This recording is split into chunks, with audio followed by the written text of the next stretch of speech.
నర్సారావుపేటకు కేంద్ర వైద్య బృందం చేరుకుంది. ఇటీవల బర్డ్ ఫ్లూతో 2 ఏళ్ల చిన్నారి మృతి చెందింది. చిన్నారి మృతిపై బృందం వివరాలు సేకరించింది. మరోసారి చిన్నారి కుటుంబ సభ్యుల బ్లడ్ శాంపిళ్లను సేకరించింది. కేంద్ర బృందం వెంట జిల్లా వైద్య ఆరోగ్య శాఖ అధికారులు కూడా ఉన్నారు. జిల్లా కలెక్టర్ అరుణ్ బాబుతో కేంద్ర వైద్య బృందం భేటీ అయ్యింది. పల్నాడు జిల్లా నర్సారావుపేటకు చెందిన చిన్నారికి బర్డ్ ఫ్లూ సోకడంతో గత నెల 16వ తేదీన మంగళగిరి ఎయిమ్స్ కి తరలించారు. అయితే హాస్పిటల్లో చికిత్స పొందుతూ ఆ చిన్నారి మృతి చెందింది. పచ్చి కోడి మాంసం తినే అలవాటుతో పాటు రోగ నిరోధక శక్తి తక్కువగా ఉండటంతో చిన్నారి మృతి చెందినట్లు వైద్యులు గుర్తించారు. మార్చి 16నే బాలిక చనిపోగా వివిధ స్థాయిలో నమూనాలు పరీక్షించి చిన్నారి బర్డ్ ఫ్లూతోనే చనిపోయిందని అధికారికంగా ధృవీకరించారు. చిన్నారి మృతితో ఒక్కసారిగా ఉలిక్కిపడ్డ వైద్య అధికారులు వెంటనే అలర్ట్ అయ్యారు. చిన్నారి కుటుంబ సభ్యుల బ్లడ్ శాంపిల్ సేకరించి ల్యాబ్కి పంపారు. ఇవాళ నర్సారావుపేటకు చేరుకున్న కేంద్ర వైద్య బృందం చిన్నారి మృతిపై పలు వివరాలు సేకరించింది.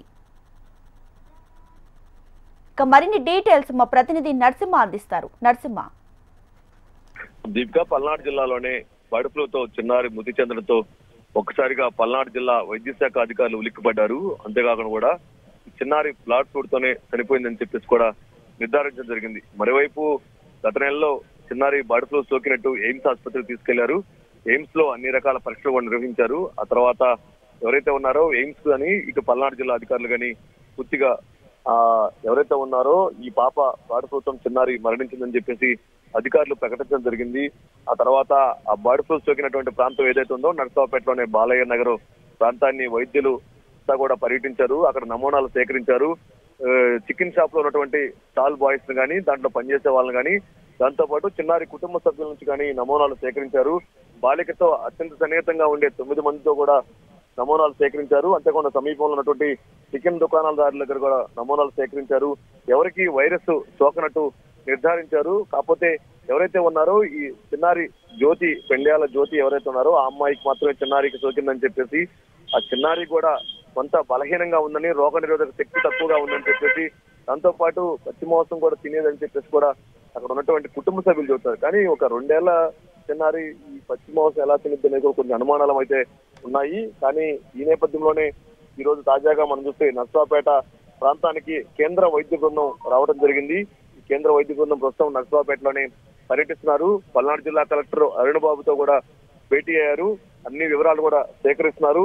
అంతేకాదు బర్డ్ ఫ్లూ మరణం తర్వాత ఈ తరహాలో కేసులు కూడా అక్కడ కనిపించడం లేదని చెప్పేసి కూడా కలెక్టర్ వాళ్ళకి వినవించడం జరిగింది. మరోవైపు ఏదైతే ఉందో ఈ వ్యాప్తి చెందినటువంటి క్రమంలోనే నర్సారావుపేట కానీ ఇటు ఉమ్మడి గుంటూరు జిల్లా వాసులంతా కూడా ఒకసారిగా ఉలిక్కిపడుతున్నారు. ఈవైపు ప్రభుత్వం కూడా ఆంధ్రప్రదేశ్ లో ఎక్కడా కూడా బర్డ్ ఫ్లూ మరణం లేదు. కానీ తొలి మరణంగా ఈ నర్సారావుపేటలో నమోదు కావడంతో కూడా వైద్య శాఖ అధికారులు కానీ ఇటు రాష్ట్ర ప్రభుత్వం కానీ అప్రమత్తం అయింది. ఈ నేపథ్యంలోనే ఈ చిన్నారి కుటుంబ సభ్యులతో కానీ వాళ్ళందరూ కూడా కొంత అవగాహన కానీ కౌన్సిలింగ్ కూడా చేస్తున్నారు. ఈ రోజు కేంద్ర బృందం పర్యటన నేపథ్యంలో కూడా అక్కడ ఉన్నటువంటి ఎవరైతే ఉన్నారో వారందరి నుంచి కూడా నమూనాలు సేకరిస్తున్నారు.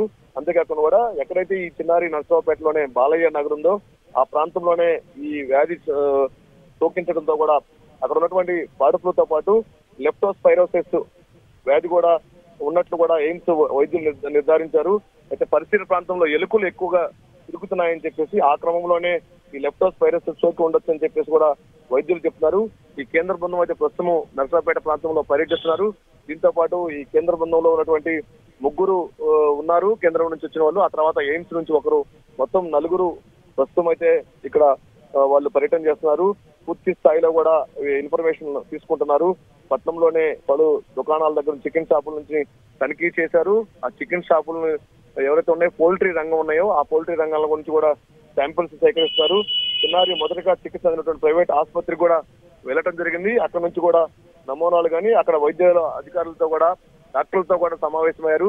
ఆ చిన్నారికి ఫస్ట్ ట్రీట్మెంట్ ఏమి ఇచ్చారు, ఏ టైంలో వచ్చింది, ఎలాంటి లక్షణాలు కనబడ్డాయి, ఇవన్నీ వివరాలను కూడా సేకరిస్తున్న కేంద్ర బృందం అయితే ప్రస్తుతం నర్సారావుపేటలోనే ఎవరైతే ఉన్నారో చిన్నారి బర్డ్ ఫ్లూతో వచ్చిందో ఆ ఇంట్లో ఉన్నటువంటి కుటుంబ సభ్యులతో కూడా మాట్లాడుతున్నారు. ఫస్ట్ జ్వరం లాంటి లక్షణాలు రావటం కానీ ఆ తర్వాత ఆ చిన్నారికి ఏమేమి లక్షణాలు కనపడ్డాయి ఇవన్నీ కూడా వివరాలు సేకరిస్తున్నారు. సో మొత్తంగా మనం చూస్తే మాత్రం పల్నాడు జిల్లాలో వైద్య కేంద్ర బృందం అయితే పర్యటిస్తున్నారు. ఒకవైపు పల్నాడు జిల్లా వైద్య శాఖ అధికారులు కానీ మరోవైపు కలెక్టర్ అరుణ్ బాబు కానీ ఆ కేంద్ర బృందంతో వివరాలని వాళ్ళకి వివరిస్తున్నట్టు కూడా మనం చెప్పుకోవచ్చు. Deepika. Right Narasimha, thanks for the updates.